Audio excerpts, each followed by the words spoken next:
કે જેના થકી પ્રભુને પમાય એવા ભગવદી સંતોને કેમ કરીને ભૂલાય? અજ્ઞાનની અંધારી રાતમાં જ્યાં કોઈને કાંઈ ના સમજાય ત્યાં ભગવદી સંતો રૂપી કિરણ આવીને કરાવે ગુરુહરિ રૂપી સૂર્યનો અહેસાસ. જે સંકટમાં ડગમગી જાય ભક્તોની હિંમત, એવા સમયે ભગવદી સંતો બતાવે છે સ્વામિનારાયણ મંત્રનો ઉપાય.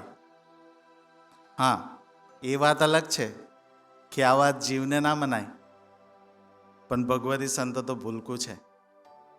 તેઓ કેવી રીતે ભક્તોથી રિસાય? વારંવાર તેઓ નિષ્ઠાની વાતો કરી ભક્તોના જીવનને ગુરુહરિ સાથે જોડે છે. આ કાર્યમાં એમની નથી કોઈ સીમાય, અને જેના થકી પ્રભુને પમાય એવા ભગવદી સંતોને કેમ કરીને ભૂલાય?